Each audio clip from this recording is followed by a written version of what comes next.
भाई ये क्या अजीब सा लॉजिक है और ये मेरी समझ में नहीं आता इतना ज़्यादा अजीब क्यों है। भाई कार्तिक आर्यन एक फिल्म में अच्छी एक्टिंग करना शुरू कर देता है, कार्तिक आर्यन दूसरी पिक्चर में घटिया एक्टिंग करना शुरू कर देता है। भाई अच्छा एक्टर तो अच्छा एक्टर है, किसी भी फिल्म में क्यों ना एक्टिंग करे। अच्छा एक्टर है तो हर फिल्म में अच्छी एक्टिंग करेगा। मनोज बाजपेयी और नवाजुद्दीन सिद्दीकी हर फिल्म में अपना बेस्ट देते हैं। तो ये क्या वाहियात लॉजिक है कि एक एक्टर जस्ट बिकॉज एक फिल्म हिट होगी तो एक फिल्म में बहुत अच्छा काम कर रहा है और दूसरी फिल्म में उसे घंटा कुछ नहीं आता और उसे अपना कैरेक्टर ही नहीं पता और ओवर एक्टिंग कर रहा है, जो देखने में 14-15 साल के बच्चे जैसी दिखती है और एकदम क्रिंज है, सभ्य भाषा में क्रिंज। तो ये चीज़ें आपस में एकदम, ये वरुण धवन और नवाजुद्दीन सिद्दीकी के बीच में स्विच करने का क्या लॉजिक है? या फिर ये अनन्या पांडे और नवाजुद्दीन सिद्दीकी के बीच में क्या होता है? या तो एक्टर अच्छा होता है या तो एक्टर बुरा होता है या तो एक्टर डिसेंट होता है। ये क्या होता है कि कभी कोई बहुत ज़्यादा अच्छा कर रहा है, कभी किसी को कुछ आता ही नहीं है। असल में दिक्कत क्या है कि हर एक एक्टर का एक जोन होता है कि जिसमें जैसे कि कोई ट्रेजेडी बहुत अच्छी करता है, जैसे कि कोई इमोशन बहुत अच्छा करता है, जैसे कि कोई कॉमेडी बहुत अच्छा करता है, जैसे कि कोई एक्शन बहुत अच्छा करता है। अब दिक्कत यह है कि उसको उसी चीज़ में बांध के रखा जाता है कि अगर तू रोम कॉम अच्छी करता है तो तू रोम कॉम ही कर, 40-50 साल वही कर। तो उससे उस बंदे की स्किल्स पे थोड़ी कोई काम होगा।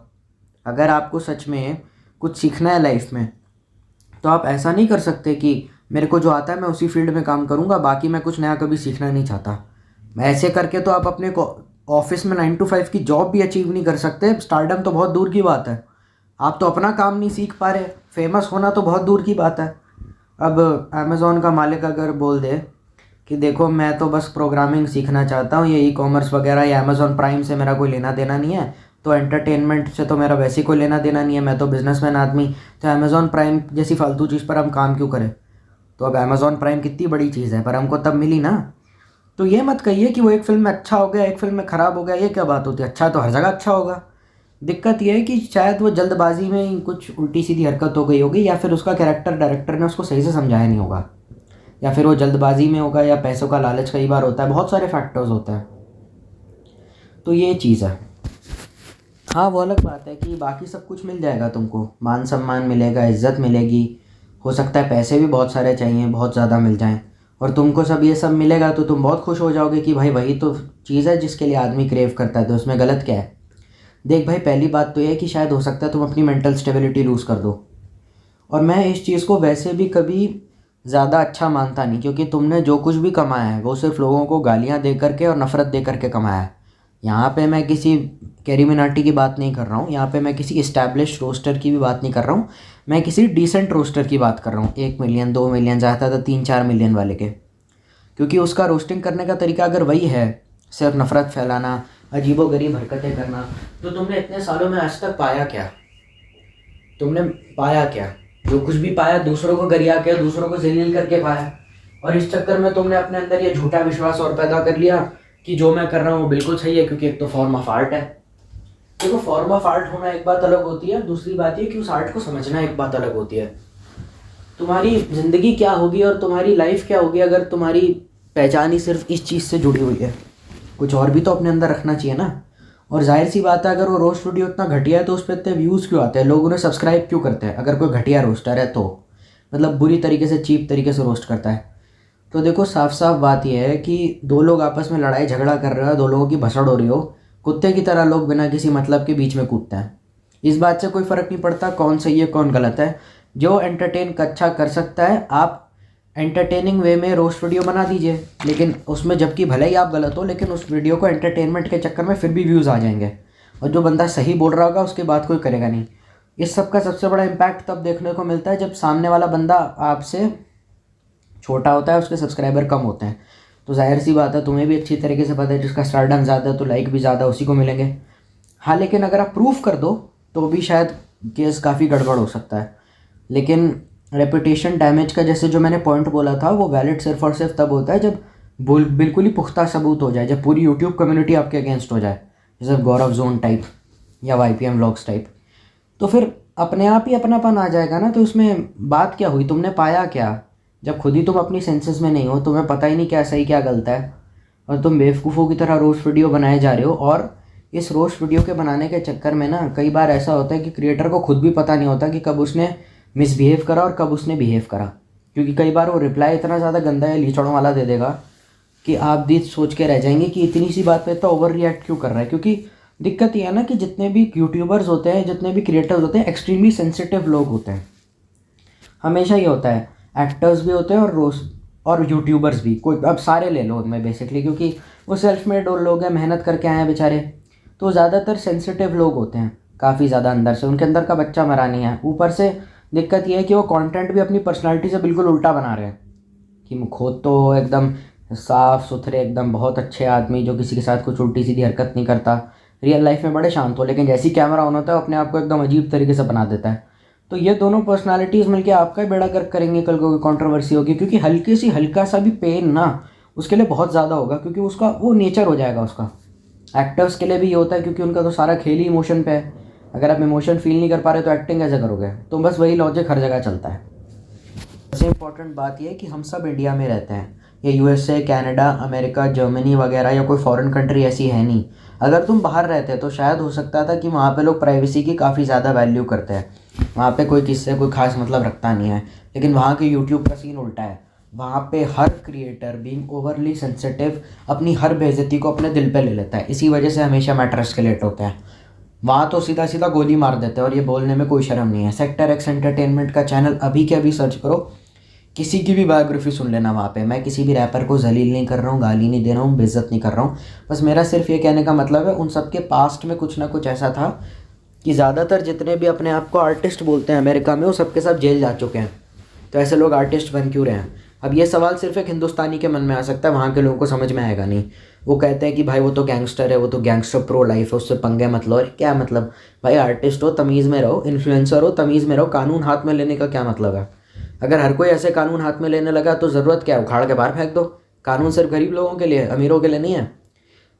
तो वहाँ पे लोग अपने काम से काम रखते हैं। अगर आप सबवे में जाओ, मेट्रो में जाओ, किसी पब्लिक प्लेस में जाओ, तो लोग अपने काम से काम रखते हैं। लेकिन यूट्यूब पे सीन एग्जैक्ट 360 डिग्री है, वहाँ सब कुछ पर्सनली लेते हैं।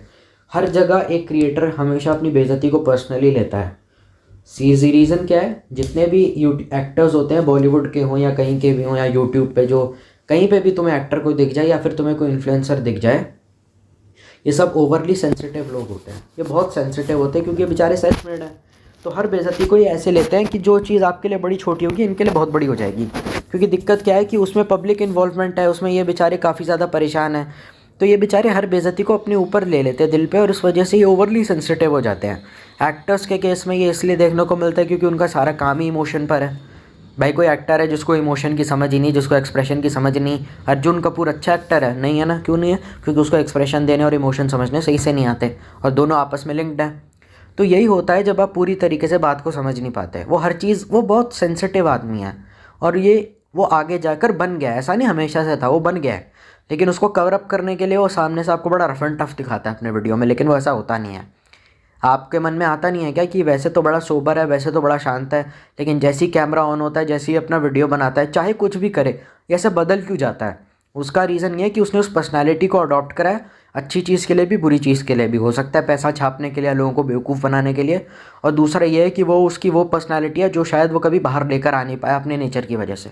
यहाँ पे तो उल्टा सीन है कि इंडिया में तो सबसे ज़्यादा उल्टा सीन है। इंडिया में क्या है कि दो लोग ऑनलाइन लड़े या ऑनलाइन मतलब यूट्यूब पे, ऑफलाइन का तो समझ में गए होगे, तो लोगों को बीच में उंगली करने में बहुत मज़ा आता है। यहाँ पे होता है फ्री टाइम हमारे पास सबसे ज़्यादा है, तो सब हर एक दूसरे के फटे में उंगली कर रहे हैं। हाँ भैया क्या चल रहा है, अच्छा ऐसा क्या, अच्छा शर्म नहीं आती इसको यार, ये तो बहुत ही गंदा है। मोहल्ले की आंटियाँ नहीं देखी तुमने अपने पार्कों में कैसे कैसे डिस्कस करती रहती है, बहन जी इस बच्चे को अकल ही नहीं, बहन जी ये बच्चा एक नंबर का गवार है, इसे कुछ आता ही नहीं, सबको हमेशा इतना ज़्यादा परेशान करता रहता है, कितना बुरा बच्चा है ये। वो क्यों कहती हैं ये? क्योंकि उनको दूसरों की ज़िंदगी में उंगली करना बहुत अच्छा लगता है। जहाँ तक बात रही बच्चों की या टीनेजर्स की या अडल्ट्स की, स्कूल, कॉलेज, यूनिवर्सिटी, ऑफिस, हर जगह ग्रुप बने रहते हैं और उनकी अलग ही भसड़ चलती रहती है। और ये बातें बीइंग एन इंट्रोवर्ट कभी आप समझ नहीं पाओगे, उनकी 24 घंटा कोई भसड़ चलती रहती है। स्नेहा का ब्रेकअप हो गया, और वशी जो है प्रीति से लड़ाई कर रही है। वो जाकिर खान का स्टैंड अप था ना, when I met a girl in Delhi, तो उससे पूछो तुम आज का दिन कैसा रहा, तो कभी मत पूछना, वो बताना शुरू कर देती है, वो बताए जा रही है, बताए जा रही है, बताए जा रही है, और वो पीछे से आवाज़ करके कहता है बहन रुक जा, वो सिगरेट पीता है और वो करता है। तो क्यों कहता है? क्योंकि उस लड़की से कभी स्टैंड अप कहता है, और एक था कि कभी पूछना मत लड़की से कि उसका दिन कैसा जाता है, क्योंकि वो सच में बताने लगती है कि पूरा का पूरा दिन में क्या क्या हुआ। तो ये है। तो ये सेम चीज़ यूट्यूब पर अगर हो गई तो क्या फ़र्क पड़ता है? लोगों को तो इंटरेस्ट होगा ही ना, करना किसी को कुछ नहीं है, किसी को उस लड़ाई से कुछ सीखने को नहीं मिलेगा, किसी को उस लड़ाई से कुछ जानने को नहीं मिलेगा। बस दो लोग लड़ रहे हैं और बीच में इन्वॉल्व हो रहे हैं, और उसमें भी ज़्यादा प्रेफरेंस उस बंदे को दी जाएगी जिसके पास फेम होगा। अगर आप फेम का इस्तेमाल करके एक एंटरटेनिंग वीडियो बना रहे हैं और आप ऑडियंस को किसी भी तरीके से होल्ड कर पा रहे हैं, इस बात से फ़र्क नहीं पड़ता क्या सही है क्या गलत है, मामला अच्छा बैठ रहा है तो बैठ रहा है, किसी को क्या दिक्कत है। अगर आपका फेम अच्छा खासा है और आप एक एंटरटेनिंग वीडियो बना पाते हैं और आपके अंदर इतनी मतलब आपके अंदर इतना ज़्यादा अच्छा खासा पोटेंशियल है कि आप ऑडियंस को एंटरटेन कर पाते हैं, इवन दो आप गलत हैं, लोग फिर भी आपका साथ देंगे क्योंकि सब्सक्राइबर ज़्यादा तो व्यूज़ भी ज़्यादा हैं। तो लड़ाई में कौन कितना सही है कौन कितना गलत है ये सब तो सबसे लास्ट की बात है, ये सबसे लास्ट की बात है। सबसे ज़्यादा इंटरेस्टिंग बात ये है कि किसका वीडियो में दम कितना है, किसका वीडियो दिखने में अच्छा है, किसका वीडियो एडिटिंग अच्छी है। लोग सिर्फ ऊपर ऊपर की चीज़ें देखेंगे, कोई नहीं सोचेगा कि बड़ा क्रिएटर भी तो गलत हो सकता है। पहले बात सही है, पहले सच बात सही है, फिर झूठी बात सही है। ये क्या बेकार की बात कहती है कि जो फेमस है हमेशा वही सही होगा, ये क्या बात होती है। लेकिन ये नैरेटिव सही होना शुरू हो गया है, इसी वजह से फेमस लोग उल्टा अपनी पर्सनैलिटी से बिल्कुल उल्टा कंटेंट बनाते हैं 360। ऊपर से ज़्यादा ऊपर से सबसे ज़्यादा सेंसिटिव लोग भी वही होते हैं। तो भाई तो फिर मर जाओ, क्या करोगे। और वैसे भी एक बात बताना, ये जो कहते रहते हैं कि हमको इतना फेम मिला या हम इतने फेमस हैं, उस फेम का करोगे क्या। लोगों को गाली दोगे, लोगों को जलील करोगे, लोगों को बेइज्जत करोगे। मैं यहाँ पे कैरी मिनाटी की बात नहीं कर रहा हूँ, किसी छोटे मोटे रोस्टर की बात कर रहा हूँ। लोगों को बॉडी शेम करोगे, चीप वल्गर कमेंट्स करोगे, अपनी ऑडियंस को भी वैसा बना दोगे। उनकी अपनी ऑडियंस पे भी तुम्हारा वही इम्पैक्ट जाएगा, वो भी बदतमीज़ होते जाएंगे, वो भी कमीने बन जाएंगे, वो दूसरों को परेशान करेंगे, अपने आसपास गंदगी फैलाएंगे। तो गंदगी तो हर जगह फैलेगी ना। अब इससे तुम्हें 12-13 करोड़ या 2-3 लाख रुपए भी मिल गए, 12-13 करोड़ ज़्यादा बोल दिया, लेकिन 2-3 लाख या 2-2.5 लाख रुपए महीने का तुमने कमा लिए। तो उस पैसे को कमाओगे तो वो किस चीज़ से आ रहा है पैसा, नफ़रत से, गुस्से से, गाली गलौज से। हाँ, सच कड़वा हो सकता है, सच में कुछ गलत नहीं है क्योंकि वो सारी झूठ को काट देता है, इसलिए सच कड़वा होता है। तो ठीक है, अगर if you are spitting facts and facts are negative then there is no problem. लेकिन अगर तुम्हें लगता है कि यही तरीका है बस ज़िंदगी में हर काम करने का या हर चीज़ को करने का, तो तुमसे बड़ा गधा कोई नहीं है। तुम रोज़ वीडियो बनाओगे, लोगों को बुरी तरीके से जलील भी नहीं, नीचा दिखाओगे अपने वीडियो के अंदर, और तुम्हें लगता है तुम चैन से एक अच्छी ज़िंदगी जी पाओगे। वो जो पैसा तुमने भर भर के कमाया है, जो तुम्हारे अच्छे खासे नोट है, वो किस चीज़ से आ रहे हैं, लोगों की बेइज्जती करके, लोगों को नीचा दिखा करके। एक दिन ऐसा आ जाएगा कि तुम्हारे इसी चक्कर में तुम्हें उसका खामियाजा भुगतना पड़ेगा, क्योंकि उन लोगों की हाई भी तो तुम्हें लगेगी। वो लोग भी तुम्हें बद्दुआ देंगे कि तेरे चक्कर में साले हमारी तेरे सब्सक्राइबर आके में माँ बहन की गालियाँ दे के जलील कर रहे हैं, अब तेरा भी भगवान देख, अब कर्मा इज़ अ बिच, एक पुरानी कहावत है। तो फिर तुम्हें भी खामियाजा भुगतना पड़ेगा अपना। ऐसा तो होने नहीं वाला कि तुम पे कुछ हमला नहीं होने वाला। तो ये क्योंकि इंडियन या जो भारतीय मन है उसके अंदर रोस्टिंग जैसा कुछ है ही नहीं। अब तुम फिर भी उसको इन्फोर्स करना चाहते हो, then it's a different thing. Specific reason क्या है कि वो 360 पर्सनैलिटी है क्यों, कि पहले तो वीडियो में अपना बड़ा एकदम एकदम चेयरफुल पर्सनैलिटी है, यंग वाइब्रेंट पर्सनैलिटी है, ओवर एंथुजियास्टिक पर्सनैलिटी है, काफ़ी ज़्यादा एंगर या रेज वाली, और रियल लाइफ में एकदम इमोशनल और नॉर्मल आदमी की तरह, मैं आपका भाई हूँ, मैं आपका दोस्त हूँ। तो उसके पीछे का रीज़न है काम। देखो, पहली बात तो ये कि हर काम हर एक इंसान के ऊपर एक असर डालता है। तुम्हारी 9 से 5 की नौकरी है, मेरी 9 से 5 की नौकरी है, मतलब पार्ट टाइम, अब तो फुल टाइम भी कर लूँगा पास आउट होने के बाद कॉलेज से। तो ये उसमें होता है ऐसा, वो तो मजबूरी में करनी है, करोगे नहीं तो घर कैसे चलेगा, वही तो करना होता है लाइफ में। उसके अलावा ज़िंदगी क्या होती है। लेकिन हम इंडिया में रहते हैं, ये तो ऐसा है नहीं अमेरिका, यूएसए, लंदन कि भाई म्यूज़िक में डिग्री ले ली, आर्ट्स में डिग्री ले ली, पेंटर बन गए। इंडिया में ये सब होता नहीं है। तो वो तो मजबूरी में करनी पड़ती है कि घर कैसे चलेगा, अभी बच्चों का क्या होगा, कौन संभालेगा उन्हें, ईएमआई देनी है भाई, रेंट देना है मकान मालिक को। तो ये सब चीज़ें होती हैं। उसने वो जो काम करा वो उसने ज़िंदगी में वो काम किया जो उसको करना था, और उसको अच्छे खासे पैसे मिल रहे हैं, उस काम में अपनी सारी एनर्जी उसने झोंक दी। तो नेचुरली आपके मन में ऐसा आ जाता है कि यार मैंने कुछ करा है, बहुत मेहनत लगी है, प्लीज़ देख लो इस वीडियो को, प्लीज़ देख लो। तो ये होता है। और तो और इसी वजह से वो काफ़ी सेंसिटिव भी रहता है, उस चीज़ को लेके बहुत इमोशनल है। उसकी वो इमोशनल साइड सिर्फ वही समझ सकता है, उसके घर वाले भी नहीं शायद सही से समझ सकते, क्योंकि उसको वही करना था जो उसको करना था, और उसको पैसे भी मिले, कमा भी अच्छा रहा है, बढ़िया ज़िंदगी जी रहा है। तो he has everything that he wishes for. तो इमोशनल नहीं होगा क्या बंदा ऐसे में? अब क्या करेगा बंदा ऐसे में? गालियाँ बकता फिरेगा? यूट्यूब के लिए वो काफ़ी इमोशनल है और उसको काफ़ी पसंद करता है, क्योंकि यूट्यूब ने उसे सब कुछ दिया। पहले वो कौन था? वो ऐसे ही हंटता फिर रहा था सड़कों में, गली का कुत्ता नहीं पूछ रहा था उसे, अब जा कर के वो कुछ बना ना, अब जाके उसकी मार्केट में वैल्यू हुई, अब जाके लोगों ने उसको रिस्पेक्ट दी, उसके साथ फ़ोटो खिंचवा रहे हैं। तो उसकी ज़िंदगी बदल गई ना, उसने ज़िंदगी जीना शुरू कर दिया। He was existing, stop existing, start living. तो ये उसकी लाइफ का अगर आपको प्राइम एग्जांपल देखना है तो किसी की इन्फ्लुएंसर की ज़िंदगी यही तो होती है। पहले वो एग्जिस्ट करता था, अब वो जी रहा है। तो इसी वजह से वो अपने काम को लेके इतना ओवरली इमोशनल है, और इसीलिए वो इतना इमोशनल बंदा होता है। वो वीडियो में कभी आपको दिखाएगा नहीं, लेकिन अंदर से खूब उसके सब चल रहा होगा।